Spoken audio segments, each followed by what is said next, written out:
আপনার কাছে আসবো ইনশাআল্লাহ তাআলা। এরপর রয়েছেন আমাদের মাওলানা মুস্তাফিজুর রহমান। আমরা শিরকের ভয়াবহতা বা শিরিক যে আসলে আমাদের সমাজে কি প্রভাব বিস্তার করেছে এটা নিয়ে আলোচনা করলে তো দীর্ঘ সময়ের প্রয়োজন। আমি আপনার কাছ থেকে সংক্ষিপ্ত পরিসরে এই কল্যাণময় সময়ে সাহারের এই অনুষ্ঠান থেকে দর্শক শ্রোতাদের উদ্দেশ্যে কিছু মেসেজ দিতে চাচ্ছি যে এই শিরকের যে প্রভাব পড়েছে আমাদের সমাজে, এই যে ভয়াবহতা, এই বিষয়ে আপনি একটু কথা বলবেন। আসসালামু আলাইকুম ওয়া রাহমাতুল্লাহি ওয়া বারাকাতুহু। ওয়ালাইকুম আসসালাম। ইন্নাল হামদুলিল্লাহ ওয়াসসালাতু ওয়াসসালামু আলা মান লা নাবিয়্যা বা'দ, আম্মা বা'দ। সম্মানিত দর্শক শ্রোতা, শিরকের ভয়াবহতা সম্পর্কে আমাকে জিজ্ঞাসা করা হয়েছে।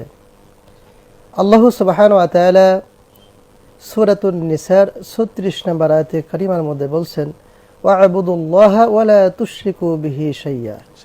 ওয়া'বুদুল্লাহ, তোমরা আল্লাহর ইবাদত করো, ওয়া লা তুশরিকু বিহি শাইয়্যা, এই ইবাদতের ক্ষেত্রে আল্লাহর সাথে তোমরা শিরিক স্থাপন করো না, শরীক করো না।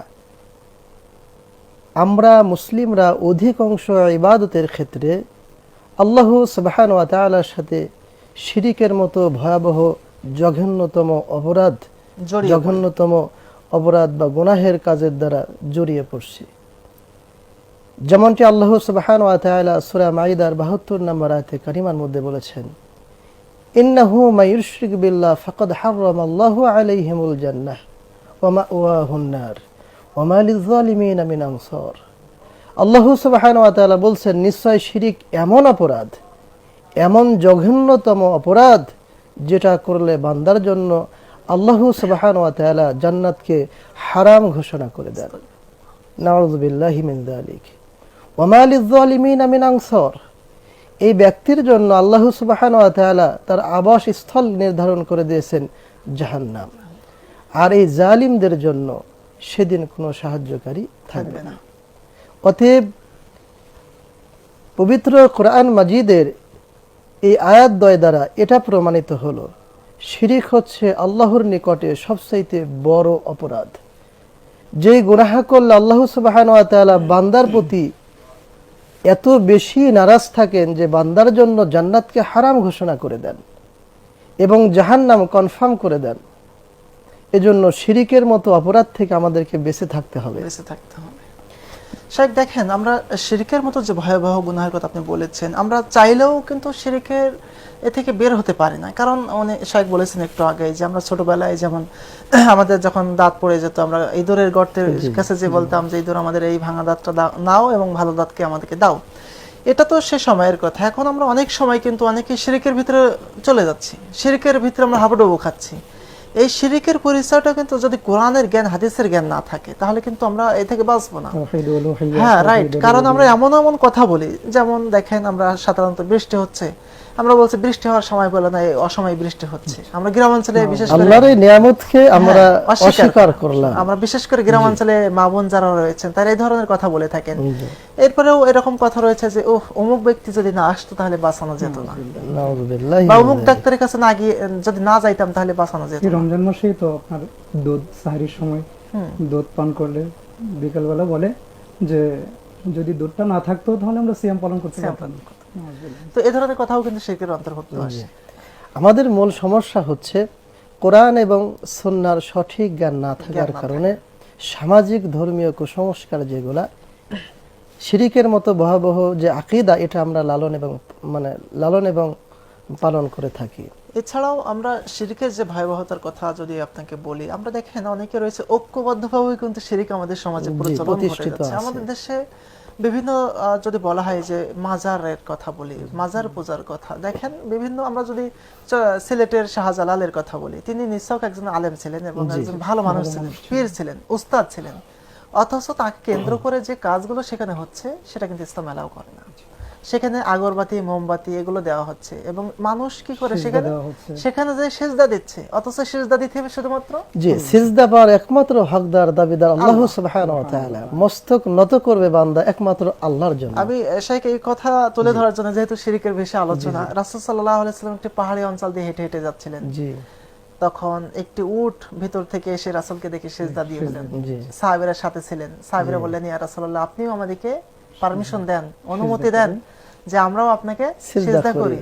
রাসূল বললেন কি না, এটা কখনোই সম্ভব না।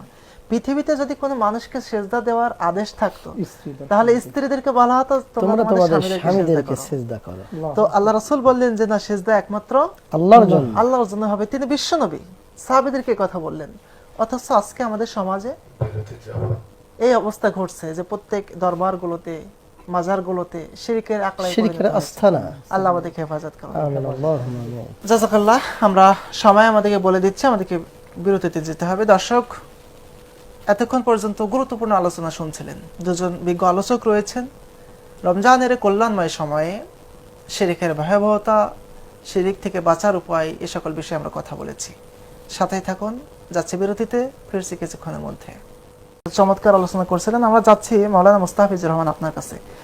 সেটা হচ্ছে যে আমরা তো শিরিকের বিষয়ে কথা বললাম, শিরিক সম্পর্কে অনেক কথা আলোচনা হয়েছে। শিরিককে কেন এত বড় জঘন্য গুনাহের সাথে শামিল করা হয়েছে, আপনি একটু দর্শকদের উদ্দেশ্যে কথা বলবেন। আলহামদুলিল্লাহ, অত্যন্ত গুরুত্বপূর্ণ একটি প্রশ্নের জিজ্ঞাসা করেছেন। আল্লাহ সুবহানাহু ওয়া তাআলা শিরিককে কেন সবচেয়ে বড় অপরাধ হিসাবে সাব্যস্ত করেছেন? আমরা যদি রাসূলুল্লাহ সাল্লাল্লাহু আলাইহি ওয়াসাল্লামের এই হাদিসটা লক্ষ্য করি, আল্লাহর নবী মুহাম্মদুর রাসূলুল্লাহ সাল্লাল্লাহু আলাইহি ওয়াসাল্লাম হযরতে মুআজ রাদিয়াল্লাহু তাআলা আনহুকে নির্দেশ দিলেন 10টি বিষয়ের উপর, নসিহা করলেন। জি, তার মধ্যে গুরুত্বপূর্ণ একটি বিষয় ছিল, ইয়া মুআজ লা তুশরিক বিল্লাহ ওয়া ইন কুতিলতা হুররাকতা। মুআজ, যদি তোমাকে হত্যাও করা হয় অথবা যদি আগুনে পুড়িয়ে ফেলা হয়, তবুও তুমি আল্লাহর সাথে শিরিক স্থাপন করবে না। তাহলে শিরিক যে ভয়াবহ পাপ, সেটা আল্লাহর নবীর মুখ নিঃসৃত বাণীর থেকে পরিষ্কার হচ্ছে এবং সেটা মৃত্যুর শেষ পর্যন্ত। জি। আপনাকে যদি মৃত্যু হয়ে যায় তবুও আপনাকে শিরিক করা যাবে না। Right. জ্বালিয়ে দেওয়া হয় বা হত্যা করা হয়, তারপরেও আল্লাহ শিরিক করা যাবে না। কারণ আপনার এই মৃত্যুর মুহূর্তেও যদি আপনি শিরিক করেন তাহলে তো আপনি মুমিন না, জি, মুশরিক হয়ে আপনি মুশরিক হয়ে মৃত্যুবরণ করবেন। জি। আব্দুল্লাহ ইবনে মাসউদ রাদিয়াল্লাহু তাআলা আনহু আল্লাহ রাসূল সাল্লাল্লাহু আলাইহি ওয়াসাল্লামকে জিজ্ঞাসা করলেন, হে আল্লাহর নবী, আইয়ু যামবি আকবারু ইনদাল্লাহ, আল্লাহ সুবহানাহু ওয়া তাআলার কাছে পৃথিবীতে সবচেয়ে বড় অপরাধ কোনটি? ক্বালা রাসূলুল্লাহ সাল্লাল্লাহু আলাইহি ওয়াসাল্লাম, আন তাজআলা লিল্লাহি নিদা ওয়া হুয়া খালাকাকা। সহিহ বুখারীর 4761 নম্বর হাদিস এটা প্রমাণ করে।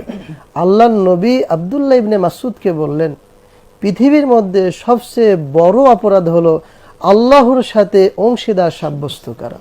কেন? ওহুয়া খালাকাকা, কারণ তিনি তোমাকে সৃষ্টি করেছেন। আমরা আল্লাহর সৃষ্টি জীব। আমরা যদি আল্লাহর সমকক্ষ হতে চাই অথবা কাউকে যদি আল্লাহর সমকক্ষ স্থান দেই, তাহলে এটা শিরিক হবে। যেমন আল্লাহ তাআলা সূরাতুশ শুআরার মধ্যে বলছেন, ছেলে দেওয়ার মালিক আমি আল্লাহ, মেয়ে দেওয়ার মালিক আমি আল্লাহ। সূরাতুশ শুআরার 49 এবং 50 নম্বর আয়াতে আল্লাহ সুবহানাহু ওয়া তাআলা বলছেন, নিশ্চয় ছেলে দেওয়ার মালিক একমাত্র আমি আল্লাহ, মেয়ে দেওয়ার মালিক আমি একমাত্র আল্লাহ। শেখ, এবং আল্লাহ তাআলা কিন্তু কাউকে ছেলে দিয়েও পরীক্ষা করেন, আবার জি, জি। কাউকে না দিয়েও এই পরীক্ষা করেন। কথাটাই যে আল্লাহ সুবহানাহু ওয়া তাআলা বলছেন, ছেলে এবং মেয়ে উভয় আল্লাহ সুবহানাহু ওয়া তাআলা দেন পরীক্ষার জন্য। জি। আবার কাউকে আল্লাহ সুবহানাহু ওয়া তাআলা সন্তান থেকে নিরাশ করেন, নিঃসন্তান রাখেন। এজন্য এই নয় যে ওই ব্যক্তি আল্লাহ ব্যতীত কোনো ব্যক্তির কাছে, কোনো স্থানে গিয়ে, কোনো মাজারে গিয়ে, কোনো খানকাতে গিয়ে, কোনো পীরের কাছে গিয়ে মানত করে সন্তান চাইবে।